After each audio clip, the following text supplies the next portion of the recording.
Okay, cool. So basically, we are here to chat about secondhand clothing, reselling, buying, luxury goods, normal goods, basically a few misconceptions in this kind of fashion sphere. And you've recently started a company, which I'm going to ask you a little bit more about. That kind of, am I correct in saying it's like a concierge kind of service? The main concept is around like a really effortless way to resell your luxury items through a concierge service. Yeah, absolutely.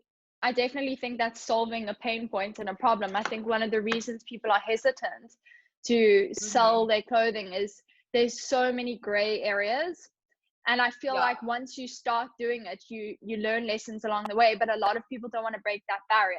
So that's where a company like yours comes in. I actually moved to Amsterdam 2 years ago to study my master's in sustainable fashion entrepreneurship. So really the kind of idea around the master's was to bring fashion students, originally actually designers who don't have business backgrounds, into kind of a space where they get mentored to actually run a business as well. So that's kind of the background of the master's. And it has a very much focus on sustainable business models. So for the first year, we really just studied like all different kinds of cases, like how companies already are incorporating like disruptive models, one of which is resale. So that's kind of how I came about the idea. I started researching rental actually initially, and then moved on to resale, just because from my personal experience of like actually moving over to a more sustainable wardrobe, I found that I love this idea of being able to buy and then sell secondhand, as it kind of solves the problem of, you know, you want to experiment with styles, you want to wear new things, but the problem really comes in is when you're constantly buying new stuff. Like, you know, if you're going to Zara once a week, buying like 200 euros or 100 euros or even 50 euros worth of new items and then only wearing it once, it's kind of like, you know, you're just contributing to like the cycle of waste. So I kind of came upon this idea when I started selling and buying my own stuff, and then realized what a pain it was. Like, these pain points came up for me. I was like, you know, how much do I price this for? Or where do I sell it? Oh, it takes so much time, you know, taking pictures. Then people asking questions. So I kind of went through the process of selling myself, which made me realize like, okay, now I understand why people don't do it. You know, it takes time to get used to these platforms. In Europe especially, there's a lot of like online marketplaces where you can sell, but you know, if you haven't sold your items before, you don't know, you know, which items sell best, like when, you know, can you still sell something, or when is it like past that point, how you can price the item, like all these things, kind of questions come to mind, and that's kind of how I came up with my business concept.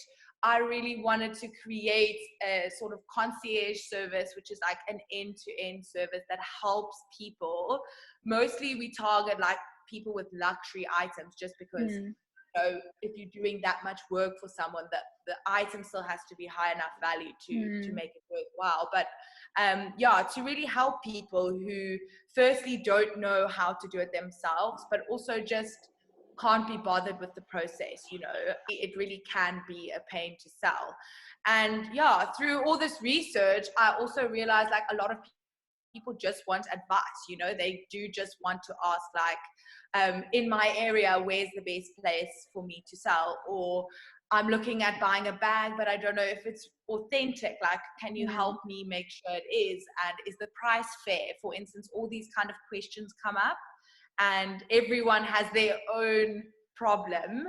So we also offer like a online consultation service, where if you're not in the same country or in the same city or whatever, and you do want some questions answered, you can book a consultation as well. So that's basically the backstory. And it's still kind of a work in progress. I'm hoping, obviously, with a master's on the side, we've had thesis and blah, blah, blah. So it's been quite intense. So I'm hoping once I finish now, I can really like get stuck into it and like actually start operating.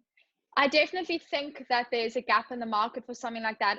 Following the trends at the moment, especially with social media and fashion influencers, I think there's a lot more novelty in finding a unique vintage piece versus a unique current piece. It almost brings about status in a way that searching for a good vintage piece often means you A, know fashion, and B, you have gone through effort to attain that piece. You've, thrifted, and it's almost becoming cool to not buy. Consumerism, and I've noticed it in the trends of even fast fashion brands like H&M and TK Maxx. H&M does this clothing recycle kind of scheme. Yes, it could be a bit of greenwashing. So bring us your clothing, we'll give you a discount. And TK Maxx is now selling pre-loved goods in glass cabinets in their stores. So there's definitely a shift, and I think bigger companies are hopping onto it. But I definitely haven't seen a unique service like yours. And I think there's a lot of taboo around secondhand goods. A lot of people believe it has to be in immaculate condition, or you can't sell something like a swimsuit. I recently downloaded Depop. I mean, I see people selling the most ridiculous stuff on there, and they're making money. It's just people who are confident in their craft. And I think being a confident seller like transcends through all businesses. And I think that's where your help will come in. It's giving people confidence, surety. Yes, you can sell it. This is what you can sell it for. And just kind of giving people the backing that they lack.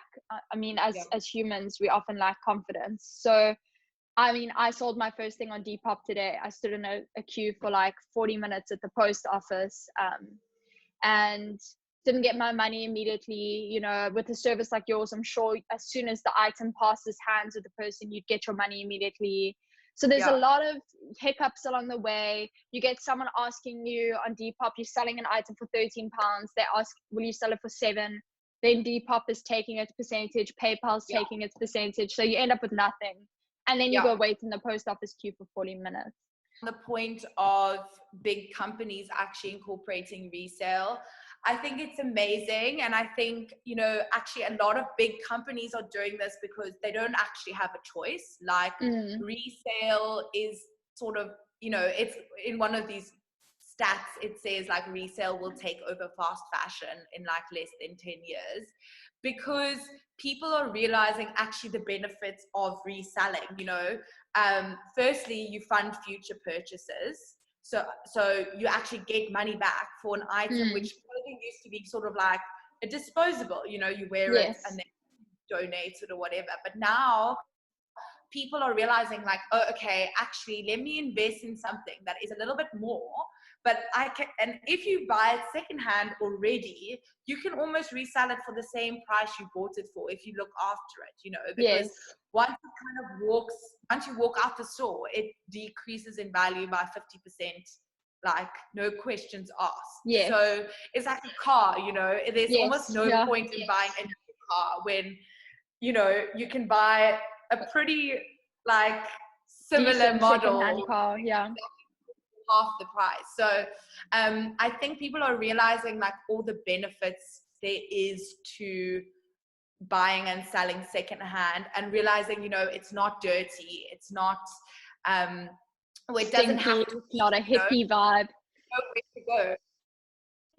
If you know where to go, it doesn't have to be like this like stinky thrifty shop. So I think there's a big shift in that sense. And if big companies don't actually incorporate resale into their business, they'll go out of business. So it is really exciting to see that. And absolutely, we will obviously get to the like tips on selling, but I think a big like kind of downer when working on these resale platforms like Depop is that, like you say, there's so many hidden costs. I think sometimes the shipping isn't included, like they don't send you, you No, know. you So have it's to set your shipping and stuff like that. It's a lot of it's on you, and they don't offer a good starter manual either. They don't offer yeah. instructions, they don't offer advice. So you kind of learn along the way. Also, they take off their percentage before you receive your money. So Mm-hmm. I sold a pair of shoes for £50. They took off £5 already, but I haven't received my £50 until my the girl I sold it to receives her shoes and is happy with the condition. So there's Mm-hmm. still a chance that she receives them and refuses the money on my PayPal, but Depop has taken, you give them your bank card details anyway. So, Yeah. and then you look at like things that you're selling for, I'm selling a dress for £13. I can't sell it for more than that. Okay. It's not luxury, but I'm going to make what, like £6? Is it worth it? Maybe I'll Yeah. wear the dress again. I'd rather just wear it again, even if I don't really Yeah. like it. I was actually going to suggest, like, if you have, so I would say there's two kinds, well, actually a couple different kinds of sellers. There's someone like you who just wants to kind of get rid of some stuff, make a little bit of money, and kind of do it as effortlessly as possible. Hmm. If you're going to be selling through Depop, as you see, there's actually quite a lot of hidden costs anyway. I would consider going to like a consignment store rather. Just, you will still probably only get half of the amount, but at least you don't have to do any of the shipping and any of the work. So you can kind of like get a little bit of money back for your own items. Or if you are concerned with getting more money, if that is a priority to you, and you're doing all the work anyway, especially like I think for someone like you who has a bit of a following, I would just recommend selling your items on Instagram, like on your Yeah. story. I think, as long as you disclose like shipping isn't included, all of that kind of stuff, you probably will sell it faster and also get away with selling items at a lower condition, as long as you make sure people know that there's a scratch here or whatever. Hmm. Then it's actually easier and you have more control over the process in that sense. And I've seen a lot of people who are influencers, or not even, just whoever, kind of creating a separate like closet account and just Yes.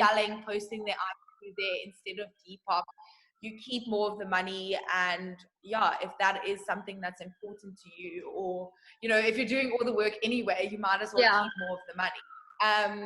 And on the other hand, luxury items, I think a lot of people feel that giving away 50% of the commission is a lot Yes. on a luxury item, which I understand. And therefore, places like Vestiaire Collective is great. They take 25%, which is quite a lot, Mm. but their platform is amazing. Like, I love people Vestiaire, can yeah. do controlled, you get a free shipping label, you can book a pickup from your house. It's really more convenient than like the Depop Yeah. system.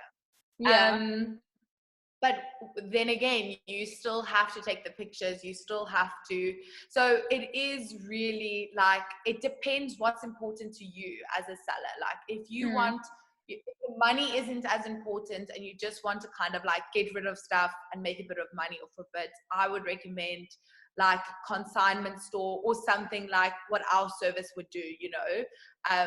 We actually give like we take 40% and we give 60%. So in terms of a concierge service, we are quite like it's quite competitive in pricing, because like Mm. an average consignment store actually usually takes about 50%. Wow. Yeah. So, but I mean, at the end of the day, you kind of realize when you're selling yourself, like how much time it takes to Yeah. go through that It's a huge process. So mission. yeah, you kind of, I think once you try it yourself, you're like, oh, okay, actually you can take an extra 20%, like at Yeah. least I don't have to deal with the hassle. So Yeah. yeah, I think it's great that all these options exist. And I think for Depop makes me think, it's more of a platform for kind of like mini entrepreneurs, like people Yes. who want to buy and resell, make a bit of a profit. Like, I think it's a great space for that. Mm. But as an individual seller, I would often just recommend like sell through Instagram, give it a go. And yeah, other than that, even Facebook Marketplace, I have never sold on Facebook Marketplace, but I know like secondhand like equipment and stuff goes quite nicely Yeah, on and there. cell So phones and all that stuff. I think it's a good but I place to think sell. I would actually recommend just selling through Instagram, especially if you have a following. And if you're doing more luxury items, I think it's nice to go through a managed marketplace, somewhere where there's some authenticity control, somewhere where you do have the shipping is covered, you know, so that it's less of a mission at the end of the day, even though it still is a little bit of work. And I also think your target market via Instagram might not necessarily have the funds to buy something that's a luxury good. So that's why we're going through a company like yours. You've already got the client base that are willing to spend a little bit of extra money. Also, it can be a bit awkward putting prices on things on your personal Instagram. Like, I definitely know if I see someone post an item, and I will definitely be like, sometimes like that's far too high, you know. And I sometimes feel a bit funny posting my clothing and being like, is this too much, is this, you know. That's why I went on Depop, because not a lot of people from South Africa have Depop. I feel like I'm in a different little European UK bubble where I can just do whatever I want. And then also, when I go home to South Africa, I sometimes do sell my stuff on Instagram, and I found that to be the best way to do it, because then you don't even have to post. You can drop it off at someone's house. You know, Cape Town is so small. Exactly. So I think I'm definitely going to take that advice, to rather hold out on the smaller items that aren't going to bring me too much money, and rather just take them home with me. And also, I'm selling to people who know my style, so they'll probably see an item and be like, I remember seeing Morgan wearing that on her Instagram. I really loved it. Now she's selling it. There we go. Yeah, exactly. So I did a little bit of research, because obviously I haven't been here.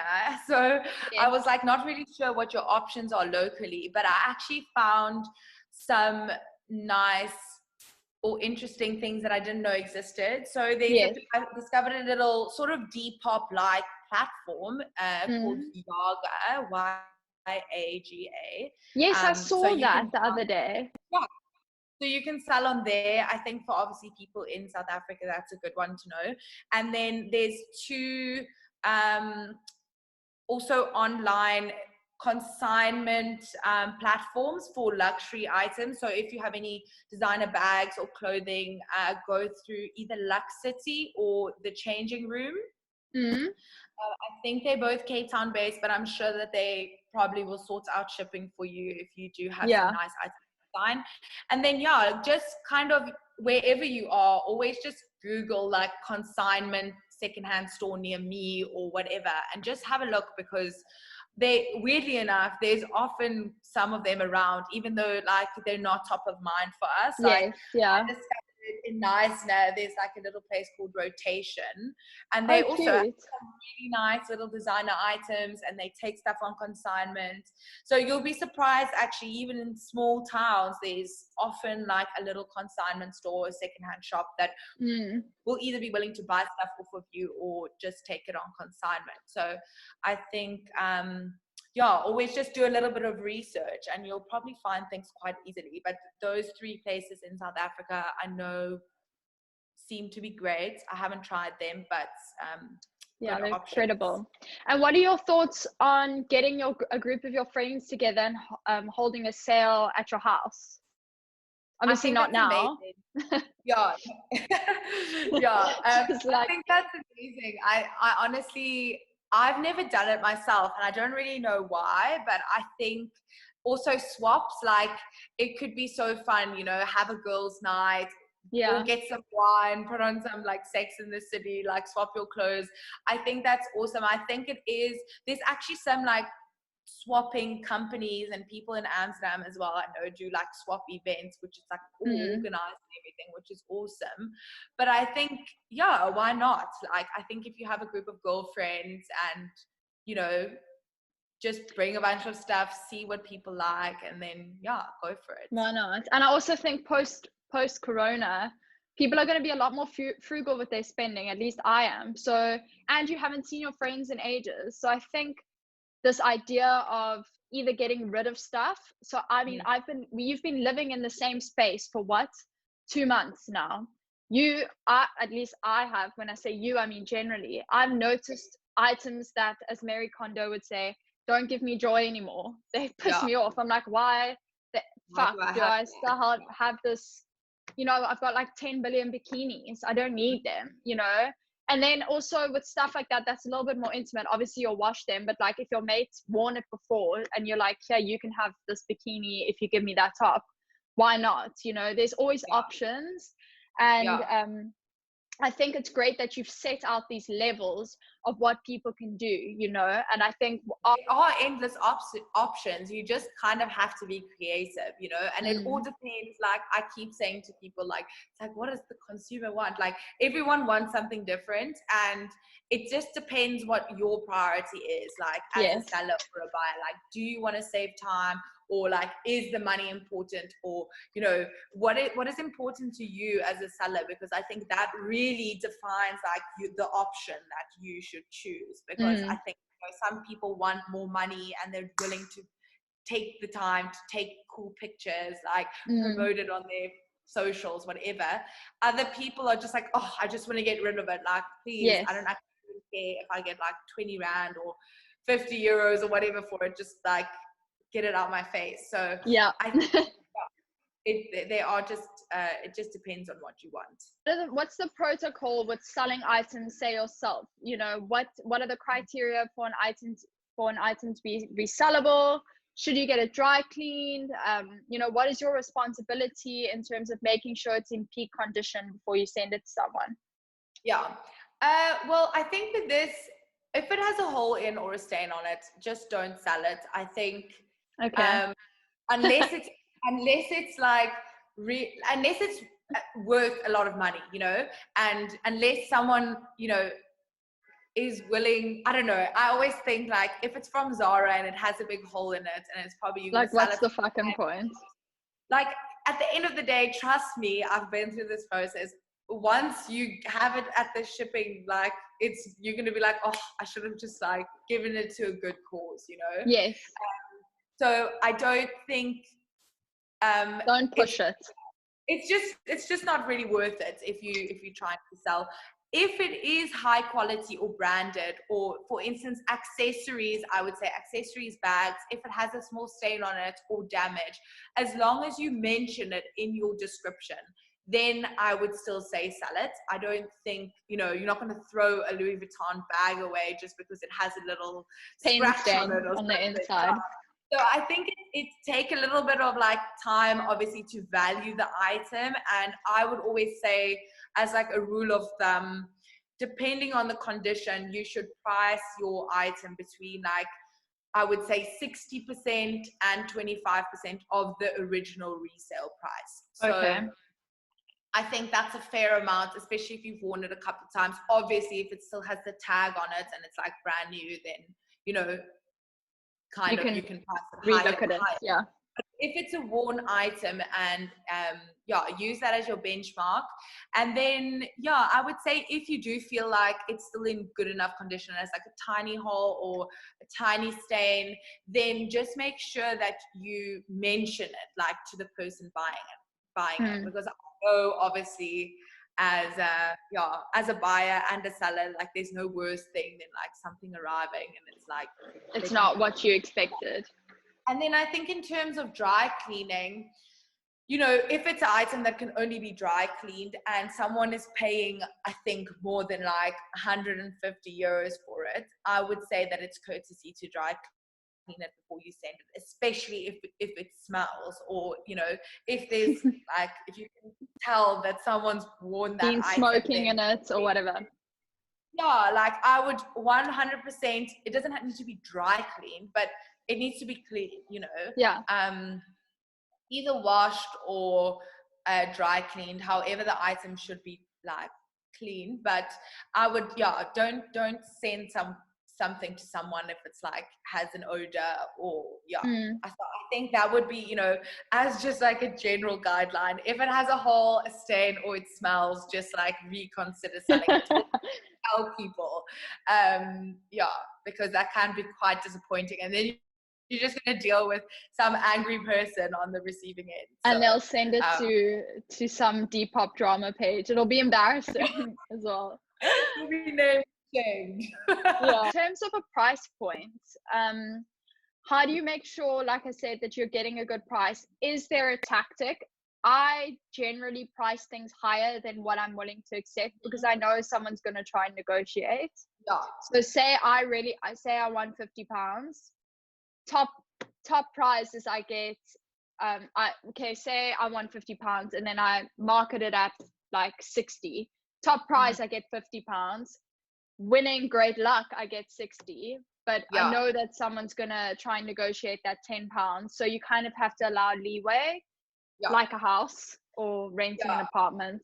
I always say start high and then just go until someone buys it. Like, you know,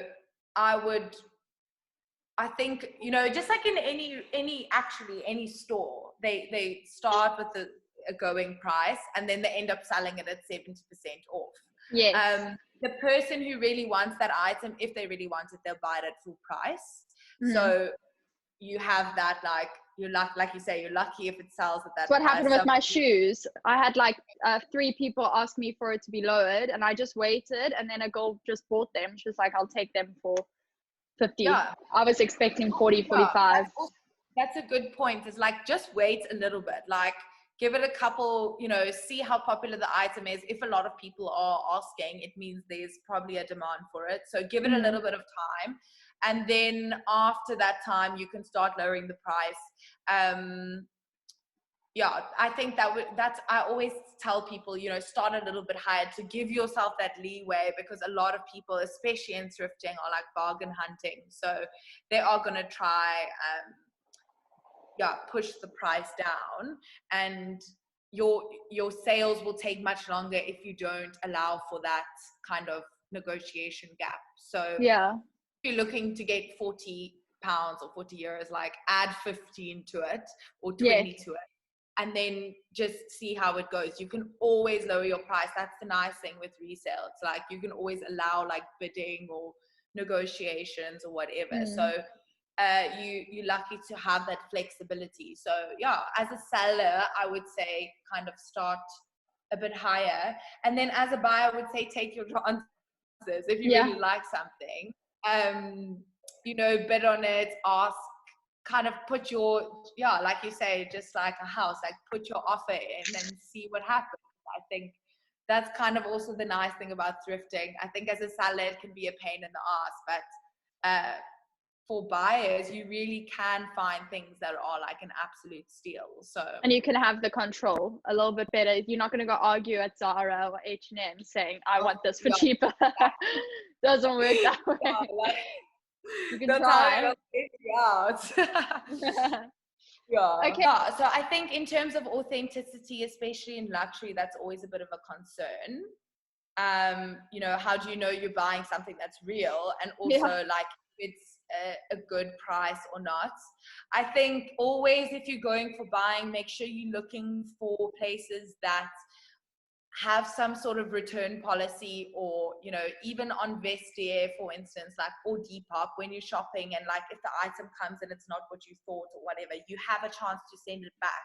I think that's so important. Like, obviously, if you're just shopping through an Instagram page and they say like no returns, like don't spend £2,000 on a bag without being sure that it's real. There are many ways to kind of know, like ask for authenticity certificate, ask them for pictures of the serial number, like all the kind of the hardware is super important. If it's like super shiny, then it's probably fake. You know, if the stitching of like a Louis Vuitton bag is bright yellow, then it's probably fake. So there are telltale signs. If you in research. The stores, feel it, smell it. You know, you can kind of feel the difference. There's actually no real way of knowing if something is authentic or not, because fakes are so well done now, and the only way you can actually know is by seeing and touching and feeling so many of the real things. So it's really hard to tell, but I think just kind of go with your gut. You know, check the hardware, make sure it's like not shiny, check, you know. And there are also loads of YouTube videos, like type in the model, see, people have probably done some content on it showing you how you can tell. Another way, I would take some pictures of it and maybe go into the branded store So And if you like not sure, just go into like a Louis Vuitton or whatever and show them the picture of the bag, or if you have it and you can return the bag, just take it to them, because these people will be trained, or they would have handled enough of their product to know. That's a good tip. And they'll always want to protect the brand, you know, like they'll rather you buy a real secondhand Louis Vuitton than a fake one. So I So think they're going to be honest. most stores will be willing to help. And I also think a lot of, so if you bought it at like one consignment shop, go to another, because they will most likely be willing to help out and have probably like seen it in the model. So I think that is important. And then I think a good thing about buying is before you invest in a high priced item, kind of look at its like I was looking the other day, I'm looking for like a nano speedy Louis Vuitton bags, and they actually sell for $650 in store, and on Depop I saw them for like 1,400 or something. So it's because they're all sold out and everyone's looking for this bag. Oh so my after God. that, you can, like, if you, for instance, walk into a nano speedy bag and it's on sale for 250 euros, like, grab it. Like, okay. it is, you know, so you actually often find pieces that are really high in value in resale, so that they keep their value really well. Even if you're investing in a new bag, I would do your research. Which of these bags or like a really high priced item hold value over a long period of time? Yes. And keep that in mind when purchasing something that is new. I think even when you're buying Zara, it's like, you're not going to be able to resell that. Like, get into that mindset of like, spend a little bit more, and then you can resell it and like get a lot of your money back, you know. So I agree. Yeah. And I think if you're spending a bit more, you're a little bit more reluctant to just get rid of it as quickly. So you won't end up with the problem of being bored with an item. You know, you're going to have a lot more of a conscious decision on whether you need it or not, or want it or not. You know, if you spend £100 on a jacket versus 20, that £100 jacket, you're really going to find lots of ways to wear it before you want to get rid of it. Absolutely. Yeah, I think also, I think this time has also shown us like how little we really need, you know, and also this like time of like, I'm going to take a picture of like a new outfit every day. Like, it's not realistic. And it's, you know, I always say, or I always think of it like, fast fashion is bad, and like, you know, Zara is bad and whatever because of like all their practices. But at the end of the day, like, we are the people who like put in demand for that product. So if we stop buying, they will stop making. And I think that's kind of, you know, that's our responsibility. We have to be more conscious about our buying habits. If you do want to experiment with styles, like, I think resale is a really good way to do that. Buy something that's secondhand. I read something the other day that says like, no buying is truly sustainable unless you're buying something that already exists, you know, that's already been used. Yeah, I really like that, because I think, you know, that's so true, because you're not then adding to the cycle, adding fuel to the fire, essentially. Yeah. So I think like, if you want to experiment with styles, if you want to change things up, just buy something secondhand. And if you want to invest in something new, then make sure it will last you, or that you can resell it at a later stage for like, you know, a bit of money and get your money back. Okay, cool.